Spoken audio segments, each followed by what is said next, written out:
Bienvenue sur Good Visa, le podcast Voyage. Vous êtes sur le hors-série Good Books, l'escale littéraire.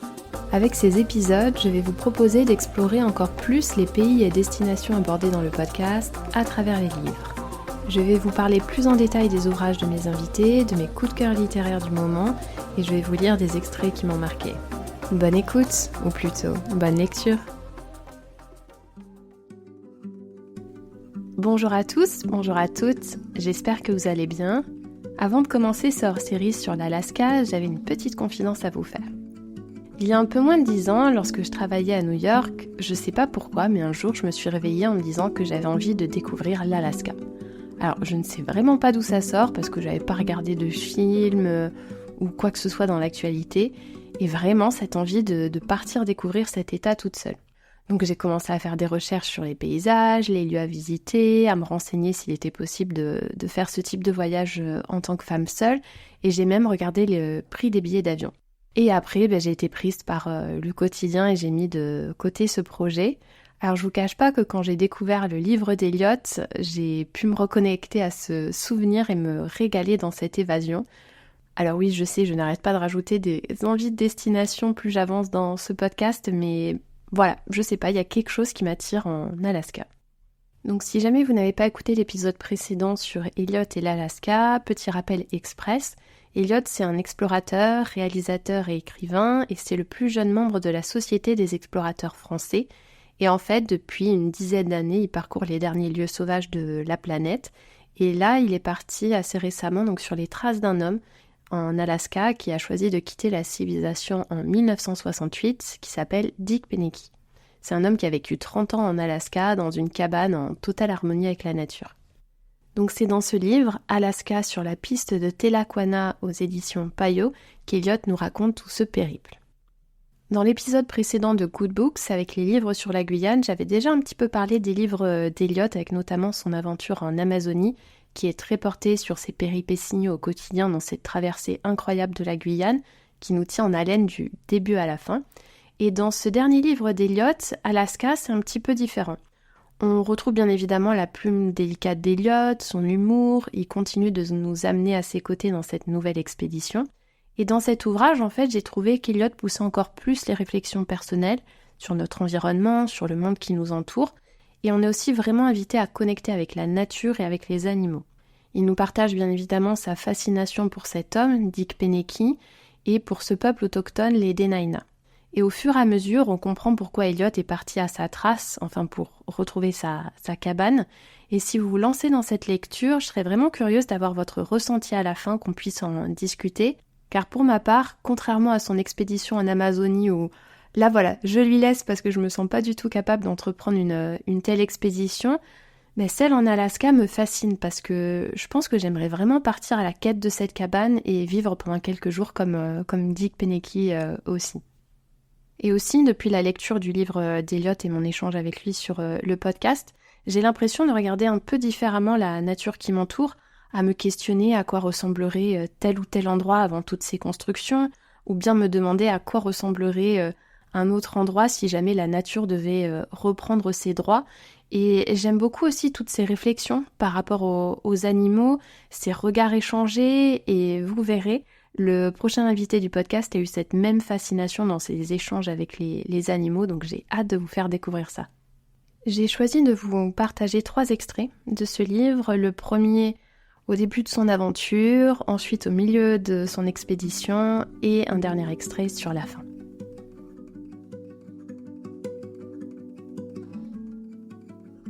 Mon canoë est à l'eau, mon sac de 20 kilos arrimé à l'avant pour équilibrer le poids. Je ne monte pas dedans pour l'instant, je scrute la rive opposée du lac à 5 km au nord. Elle semble si loin, les nuages la rendent à peine visible, une mer nous sépare presque. Pourtant, je dois l'atteindre. Une fois que je me serai éloignée de la rive, il n'y aura plus de plan B, plus d'issue, je serai livrée à moi-même. À la moindre erreur, une vague un peu plus grosse même, je serai perdue. Si je tombe à l'eau, je serai trop loin pour rejoindre la rive, trop loin pour que quiconque m'entende et je mourrai dans l'eau glaciale. La peur m'envahit. Ce n'est pas simplement la traversée du lac qui me fait peur, c'est ce qu'elle symbolise. Je suis sur le point de franchir le pas, de débuter un très long voyage plein de difficultés, d'obstacles, de dangers, loin dans la nature sauvage, loin dans le monde solitaire, distant, primitif, loin, très loin de tout lieu au visage familier. Je m'apprête à quitter le connu pour l'inconnu, et les questions, les doutes, les craintes se bousculent, et toujours cette satanée peur qui me harcèle à chaque départ. C'est comme si mon corps, par toutes les ruses de l'esprit, m'implorait de faire demi-tour, d'abandonner, comme s'il cherchait à m'alerter de 1000 dangers. Voilà l'effet de la première dragée de vie sauvage sur l'homme quand il a passé trop de temps dans son enclos urbain.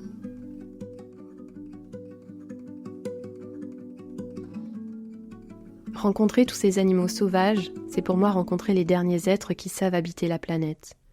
Je les regarde en sachant à quel point ils sont précieux, à quel point ils le deviennent chaque jour un peu plus, à mesure que les machines détruisent leur terre. Ils sont pour moi les derniers dépositaires d'un monde qui disparaît. Leur beauté et la magnificence de la vie me frappent chaque fois que nos regards se croisent. Ils incarnent tout ce que je recherche, la liberté, l'autonomie, la connaissance parfaite de leur territoire. Toutes ces choses dont les civilisés que nous sommes sont privés. Je vois dans ces êtres un fragment de moi-même, de l'humanité tout entière, un miroir de ce que nous sommes le plus intensément, le plus véritablement, un vestige de ce que notre monde s'évertue à oublier. Être face à une bête sauvage, c'est redécouvrir cette partie de notre être, perdue, mais encore là, lointaine et intime à la fois, enfouie dans notre sang, nos gènes, nos nerfs, nos cellules, notre appartenance à ce monde. Du plus petit au plus grand, je les vénère tous. Leurs yeux reflètent la vie libre, toute la beauté de l'existence. Ces êtres me consolent, ils sont ce qui reste à défendre sur terre, ils me donnent envie de me battre.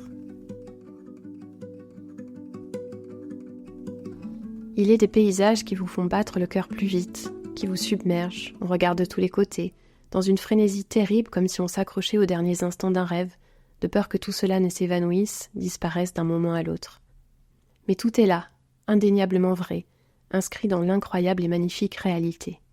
Tout se bouscule, s'entrechoque dans ma tête, ce monde originel, intouché, me fait l'effet d'un tourbillon d'une puissance fantastique, d'un voyage dans le temps auquel je n'étais pas préparée. C'est le plus beau lac que j'ai jamais vu. Voilà donc à quoi ressemble le monde quand la vie est permise. À cet instant, je me demandais ce qui m'avait retenu toute ma vie loin de ce lieu. Les quelques décennies que j'avais déjà passées sur terre me paraissaient si vaines, puériles, plus rien n'avait d'importance que ce paradis et tous les êtres qui l'abritaient. Qu'avais-je bien pu faire de tout ce temps, qui justifiait que je ne découvre ce lac que maintenant ?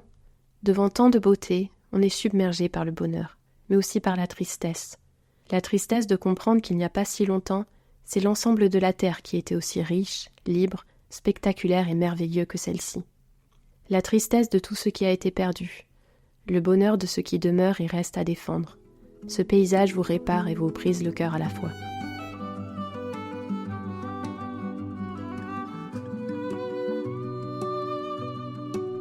Le deuxième livre dont j'aimerais vous parler, c'est celui de Ludovic Iba, qui s'appelle Aventure en Alaska, aux éditions du Chemin des Crêtes. C'est une maison d'édition à Marseille, et d'ailleurs, au passage, petite anecdote, c'est la deuxième ville qui écoute le plus Good Visa, après Paris et avant Bordeaux.